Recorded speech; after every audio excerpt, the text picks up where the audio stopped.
Bonjour à tous, je m'appelle Vladimir Pimanov et je fais ma thèse dans le sujet d'études optiques de la cinétique de croissance des nanotubes de carbone individuel en conditions réelles. Donc, les nanotubes de carbone sont les matériaux prometteurs pour les applications électroniques et optiques, mais le problème sur les voies de leur utilisation pratique est l'importance d'obtenir des nanotubes ayant les propriétés nécessaires telles que le diamètre et la chiralité.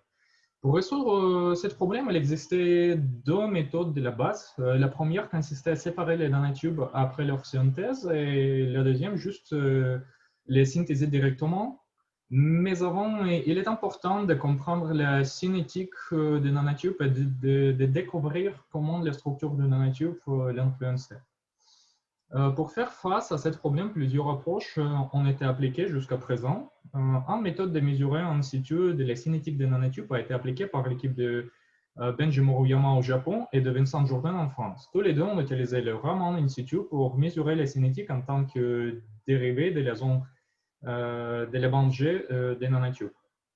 Cette approche permet de mesurer les courbes cinétiques qui décrivent le processus d'auto-épuisement ou désactivation catalytique pendant la croissance des nanotubes et dont les dérivés fournissent des informations sur le taux de croissance des nanotubes. Le principal problème de ces méthodes est qu'elle ne permet pas de mesurer les propriétés cinétiques des nanotubes individuels. Un autre méthode de mesurer la cinétique des nanotubes a été proposée par l'équipe de Shigeo Maruyama au Japon. À cours de la synthèse, ils ont mis en place des étiquettes isotopiques sur leurs tubes en dilutant de l'éthanol qui était utilisé comme précurseur avec l'éthanol contenant des isotopes de carbone C13 à des moments précis, comme dans cette graphique. Plus tard, les étiquettes ont été déterminées par spectroscopie Raman et la distance entre ces étiquettes permet d'extraire la cinétique de croissance des nanotubes de carbone individuels. Le principal inconvénient de cette approche est la résolution temporelle qui, dans le meilleur cas, était d'environ 1 minute selon les rapports. Ainsi, cette méthode ne permet pas d'observer certains événements rapides et rend difficile de tracer des marques qui peuvent disparaître à cause de la gravure. Et une autre méthode d'observation directe a été proposée par l'équipe de Yushiazu Oma, et cette méthode permet d'observer les nanotubes pendant leur croissance en utilisant la microscopie électronique à transmission. Le problème dans ces cas est que l'observation limitée sont incompatibles avec les conditions normales de croissance des nanotubes et que la zone d'imagerie est assez petite. Ici, c'est environ 20 nanomètres. Alors ici, vous voyez le nanotube qui commence à grandir petit à petit. Mais si le bar à mesure, c'est que de nanomètres, cette zone d'imagerie est assez petite. Donc, oui. Et la méthode la plus récente utilisée par notre équipe, appelée la microscopie à polarisation homogène, et permet d'obtenir des vidéos des nanotubes de carbone in situ avec une résolution temporaire allant jusqu'à 40 millisecondes. Cet appareil a basé un principe développé dans le groupe de Fei Wong à Berkeley il y a quelques années, et ce schéma illustrait ce principe de travail. Nous utilisons un laser supercontinuum au blanc comme source de radiation. Cela nous permet d'exciter les nanotubes dans la totalité du spectre visible et donc obtenir son image. Nous utilisons deux polariseurs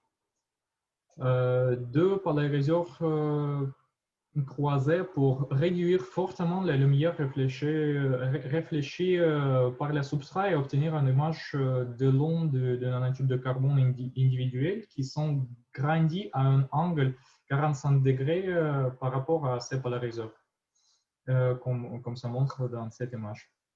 Les nanotubes sont synthésés sur le quartz de Coupe-Stay afin d'assurer un bon alignement le long de cet axe, et les polariseurs croisés nous permettent d'éliminer la lumière réfléchie par le substrat et de conserver que la réponse de nanotube, car le substrat ne change pas la polarisation alors que nanotubes le font.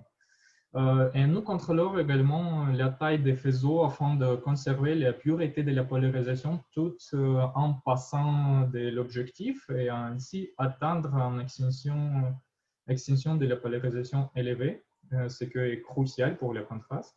Et le faible lumière diffusée par les nanotubes est encore amplifiée par interférence avec la lumière réfléchie. Et cette méthode optique appelée couplage Omadine. Ici, vous pouvez voir la première image qui a été obtenue de notre nanotube, qui on a synthésé. Et sur cette diapositive, vous pouvez voir les vidéos qu'on a obtenues avec notre appareil. Ces segments sombres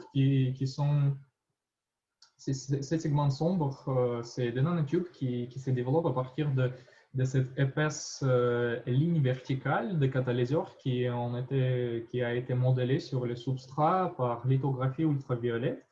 Et cette vidéo nous permet de voir tous les nanotubes grandis depuis le début de la synthèse.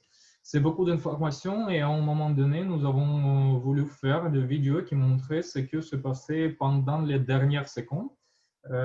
Comme par exemple là, c'est que de 10 dernières secondes qui ont enregistré.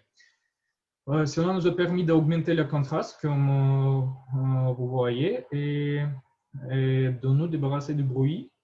Et nous avons également obtenu deux types de contraste, le clair et foncé, et ce qui correspond au changement de structurel des tubes dont je parlerai après.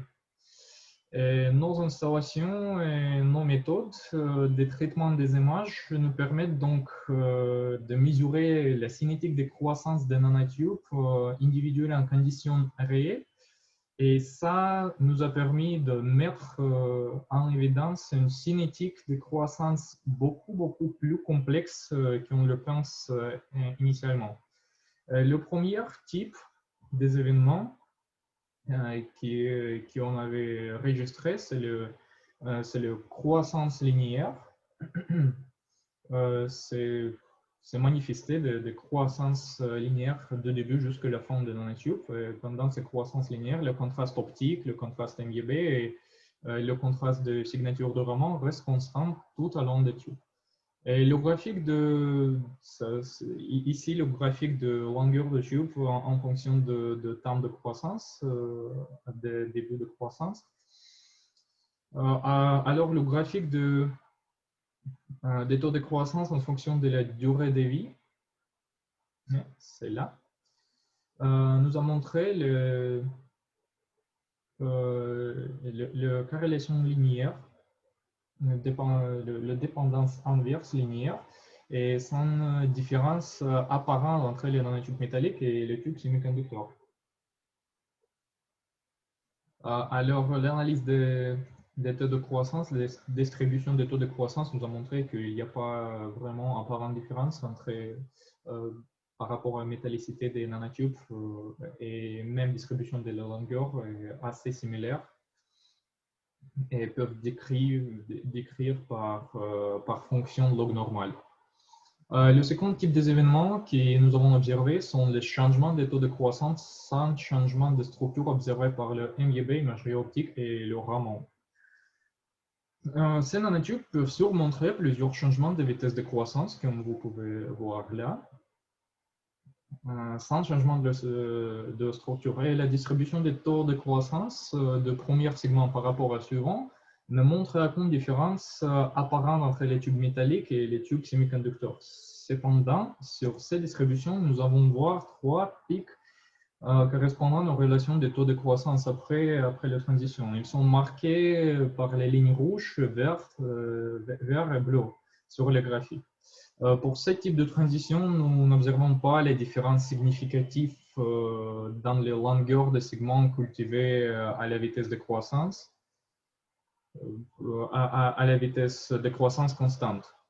Un autre type de changement de vitesse de croissance que nous avons observé s'accompagnait d'un changement de contraste par rapport aux vidéos ou images MIB, au changement de répondre vraiment à loin de tube.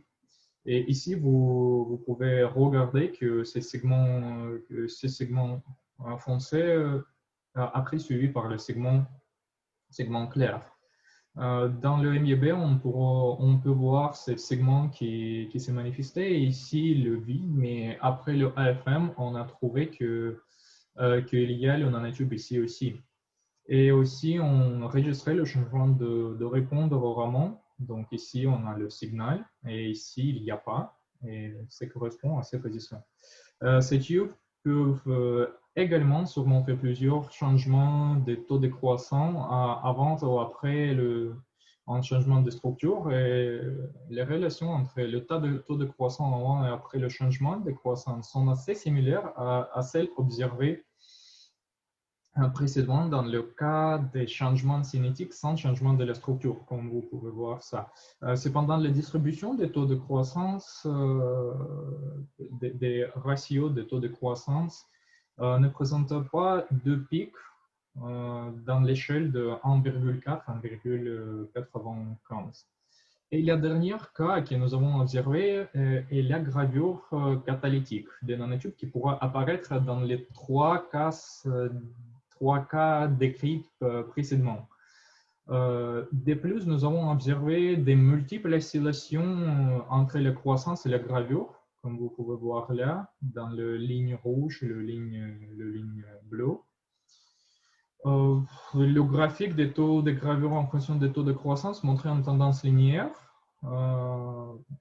mais aucun nuage de courant n'apparaît à part le long de certaines relations particulières, comme pour relation de taux de croissance avant et après le transition, avant et après le changement de vitesse de croissance.